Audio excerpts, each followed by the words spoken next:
Hello বন্ধুরা, দেখো আমি একটা মাছের রেসিপি নিয়ে চলে এসেছি। এটা হচ্ছে লোটে মাছ। জানি না তোমরা কারা কারা খাও। আমার তো খুব ভালো লাগে। তো দেখো মাছটাকে কেটে আমি ভালো করে ধুয়ে রেখেছিলাম। তারপর এর মধ্যে নুন আর হলুদ মাখিয়ে রেখে দেবো। তো দেখো আমি হলুদ দিয়ে দিয়েছি, নুন দিয়ে দিয়েছি। এবার মাছটাকে ভালো করে মাখিয়ে আমি রেখে দেবো কিছুক্ষণ, যাতে নুন হলুদটা ভালো করে মাছের মধ্যে ঢুকে যায়। আর এই মাছটা একটু মানে জলসা জলসা ভাব হয়, তাই জন্য ভালো করে ধুয়ে আগে জলটা ছেঁকে নিতে হবে। তো দেখো আমি পেঁয়াজ আলাদা করে কুচিয়ে রেখেছি, আর টমেটো, কাঁচা লঙ্কা, আদা, রসুন, পেঁয়াজ সব একটা মিক্সিতে আমি পেস্ট করে নেবো। আর দেখো আলু কেটে রেখেছি। একটু এই মাছে আলু না দিলে ভালো লাগে না। তো আমি এটা লোটে মাছের ঝুড়ো করব।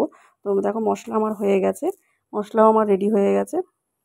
তো এবার আমি আগে কি করব, আগে কড়াইতে তেল দিয়ে দিয়েছি, তেলটা গরমও হয়ে গেছে। তো দেখো আমি আলুটা ছেড়ে দেবো, কারণ আগে আলুগুলো ভেজে আমি তুলে রাখবো, পরে আমি মশলা কষাবো। তো দেখো আলু ছেড়ে দিলাম। আলু এর মধ্যে আমি একটু নুন, একটু হলুদ দিয়ে আলুটাকে আগে ভেজে নেব। আলুটা লাল লাল হয়ে এলে তারপরে আলুটাকে আমি তুলবো। তো দেখো আমি হলুদ দিয়ে দিয়েছি, নুন দিয়ে দিয়েছি, দিয়ে হালকা করে ভেজে নিচ্ছি। তো লাল লাল যেই হয়ে এসছে দেখো, আমি আস্তে আস্তে আলুগুলো সব তুলে নেব। এবার আমি মশলাগুলো কষাবো এক এক করে। তো আলুটা আমার তোলা হয়ে গেছে। কড়াইতে একটু তেল দিয়ে দেবো, কারণ এই মাছটা একটু তেল তেল, একটু বেশি তেল লাগে। আর একটু ঝাল ঝাল, একটু মিষ্টি মিষ্টি হলে বেশ খেতে সুন্দর লাগে। তো দেখো কড়াইতে আমি আবার তেল দিয়ে দিয়েছি। আর এই যে পেঁয়াজ কুচিয়ে রেখেছিলাম, সেই পেঁয়াজটা হালকা ব্রাউন হবে সেভাবে ভেজে নেব। বেশি ভাজবো না, কারণ বেশি ভাজলে পেঁয়াজটা পুড়ে যাবে। তাই জন্য হালকা করে ভেজে নেব।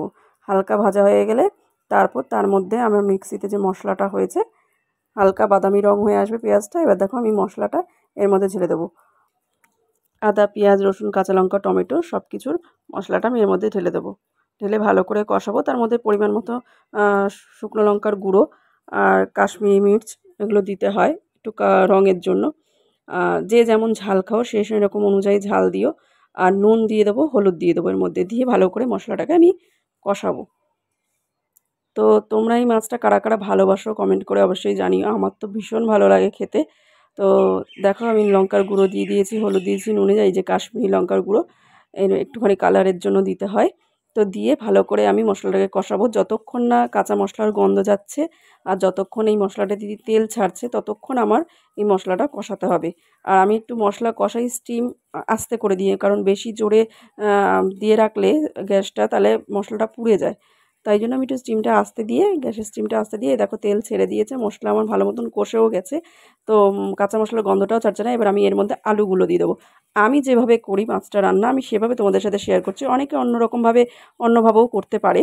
তো দেখো আলুটা এবার আমি ভালো করে এর সঙ্গে মাখিয়ে এবার আলুটাও একটু কষিয়ে নেবো, যাতে মশলাগুলো আলুর সাথে ভালো করে মিক্সড হয়ে যায়। এরপর এই যে লোটে মাছটা আমি মাখিয়ে রেখেছিলাম নুন হলুদ দিয়ে, তো সেটাকে আমি এর মধ্যেই আমি দিয়ে দিলাম। দিয়ে এবার এটাকেও ভালো করে মাখাবো। এই মাছে কিন্তু জল লাগে না, জানো তো, কারণ এই মাছটা ঢাকা দিলেই অনেকটা জল নিজে থেকেই বেরিয়ে যায়। ওই জন্য এই মাছে কোনো জল দিতে লাগে না। আর যেহেতু ঝুড়ো ভাজা করব, একটু শুকনো শুকনো করবো, তাই তা আরোই জল লাগবে না। তো দেখো আমি মাছটা মাখিয়ে নিয়েছি। এরপর মাছটাকে আমি কি করব, হালকা করে সব মাখানো হয়ে চাপা দিয়ে রেখে দেবো। চাপা দিয়ে আমি যখন খুলবো, দেখবে এই মাছ দিয়ে প্রচুর জল বেরোয়। দেখো অনেক জল বেরিয়েছে। তো এই জলটা দিয়েই কিন্তু আমার আলু আর মাছ দুটোই সেদ্ধ হয়ে যাবে। তো ভালো করে আমি এবার নাড়িয়ে চাড়িয়ে দিয়ে এবার আমি ওইটাকে শোকাবো, যাতে আস্তে আস্তে ভালো করে মাছটা আলুটা সেদ্ধ হয়ে যায় আর জলটাও শুকিয়ে যায়। কারণ এটা একটু শুকনো শুকনো হবে। আর ভাতের সাথে খেতেও দারুণ লাগে খেতে। তোমরা একদিন করে আমাকে জানিও খেয়ে কেমন লাগলো। তো তাই করছিলাম, হঠাৎ ভাবলাম না তোমাদের সাথে একটু শেয়ার করি। আমি আমার মতন করে করি, অনেকে অন্যরকমভাবেও করে। তো দেখো অনেকটা শুকিয়ে এসছে, আর একটু শুকিয়ে নেব। কারণ যেহেতু লোটে মাছের ঝুড়ো ভাজা, ঝুড়ো ঝুড়ো হবে, একটু শুকনো শুকনোই হবে মাছটা। তো দেখো অনেকটা শুকিয়ে এসছে। এভাবে শুকিয়ে নিয়ে, আর এই মাছগুলো না সমানে একটু নাড়তে হয়, নাহলে একটু কড়াইতে লেগে লেগে যায়। ওই একটু তখনই বোঝা যায় যে এটা শুকিয়ে গেছে। তো দেখো আমার রেডি লোটে মাছের ঝুড়ো। তো কেমন